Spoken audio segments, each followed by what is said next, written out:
एक बार की बात है, एक छोटे से शहर में एक परिवार रहता था, जिसमें रमेश और उसकी माँ बेहद खुशी से जीवन व्यतीत कर रहे थे। रमेश ऑटो चलाता था और उससे जो भी आमदनी होती थी, माँ बेटा खुशी खुशी उससे गुजारा करते थे। एक दिन उसकी मौसी रमेश के घर आई। उसने रमेश की माँ से रमेश की शादी के बारे में बात की, जिसे सुनकर माँ बहुत खुश हो गई। अब रमेश के लिए एक अच्छी लड़की की तलाश शुरू होती है। कुछ ही दिनों में रमेश की मौसी को रूपा नाम की एक लड़की मिली, जो देखने में बेहद खूबसूरत थी। रमेश को भी रूपा बहुत पसंद आई और दोनों ने शादी कर ली। शादी के बाद कुछ दिन बेहद खुशी से बीते, लेकिन रमेश और उसकी माँ को रूपा के बारे में यह नहीं पता था कि रूपा कितनी लालची लड़की है।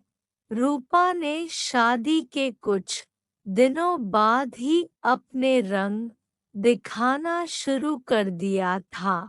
वह महीने में कई बार किटी पार्टी जैसे सोमरा में जाने लगी, जिसके लिए रूपा हर पार्टी में नए कपड़े और कीमती जेवर पहनती थी। जब रूपा के नए गहने और कपड़े खत्म हो जाते थे, तब रूपा अपने पति की कमाई से नए कपड़े और गहने खरीद लेती थी, जिससे रमेश के घर में झगड़ा शुरू हो गया था।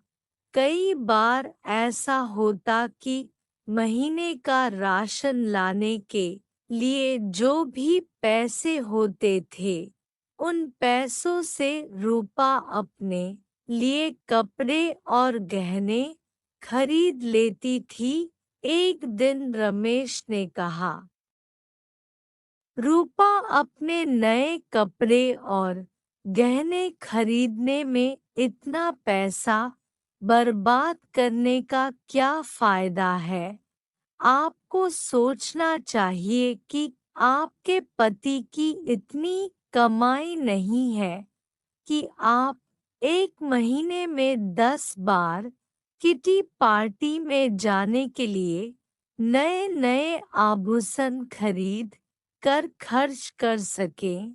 यह सुनकर रूपा गुस्से से लाल हो गई और रमेश से कहने लगी, तुम हमेशा मुझसे कहते रहते हो, कभी भी तुम ज्यादा कमाने के बारे में नहीं सोचते।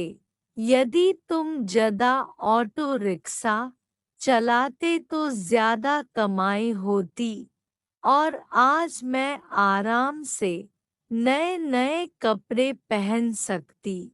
यह कहकर रूपा अपनी सास के पास जाती है और कहती है, माजी, जो गहने आपके पास है मुझे दे दो, मैं इसे पहन कर पार्टी में जाऊंगी। रमेश की माँ ने पूरी बात सुनने के बाद कहा कि पुराने जमाने में सभी बहुएं अपने जेवर सास को देती थी, लेकिन तुम मुझसे गहने मांग रही हो। रूपा ने कहा, तुम गहनों का क्या करोगी? मुझे दे दो। अंत में रमेश की माँ ने भी अपने सारे गहने रूपा को दे दिए और रूपा उन गहनों को पहनकर किटी पार्टी में चली गई। इधर रूपा के जाने के कुछ देर बाद ही घर में रमेश की मौसी आ गई। उसने रमेश की माँ से रूपा के बारे में पूछा तो माँ ने रूपा के बारे में सारी बातें बताईं। यह सुनकर मौसी ने रूपा को सबक सिखाने की सोची। रूपा की सास भी इस खेल में शामिल हो गई। रमेश की चाची घर का सारा राशन और सामान अपने घर ले गई और थोड़ी देर में अपने सारे गहने और नए कपड़े ले आई। गहने और कपड़े लाकर उन चीज़ों को घर की अलमारी में और कुछ को रसोई में रख दिया और अपने घर जाने लगी।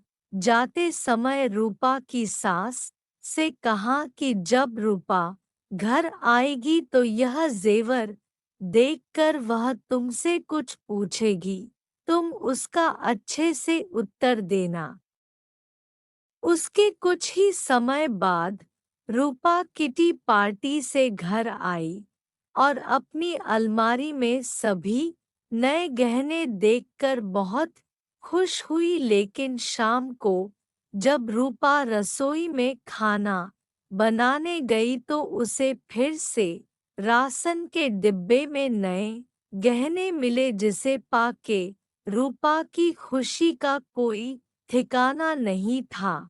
लेकिन जब रूपा ने किचन में राशन की तलाश की तो उसे कुछ नहीं मिला, जिससे वह परेशान हो गई और अपनी सास के पास गई और पूछा कि मांझी किचन का राशन कहाँ गया।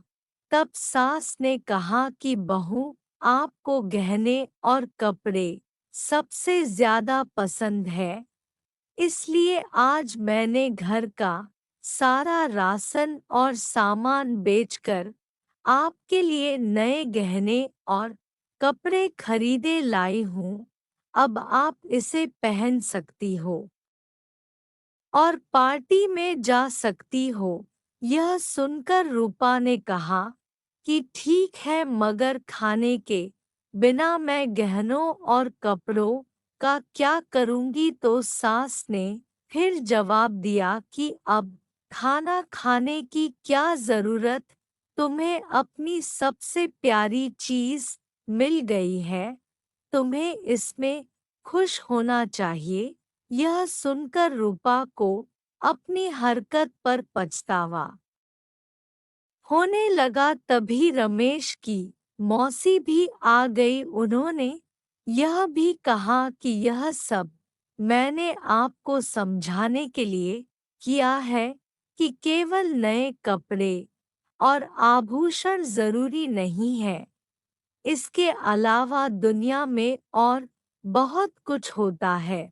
और अगर आपको नए गहने और कपड़े पहनने का इतना शौक है तो आप खुद क्यों नहीं कमाती और उस पैसे से ये सारी चीजें खरीद लेती। सारी बातें सुनने के बाद रूपा को अब सब कुछ समझ में आ गया और अब से उसने फिर कभी ऐसा नहीं किया और अपने पति के कमाए हुए पैसे में खुशी खुशी रहने लगी।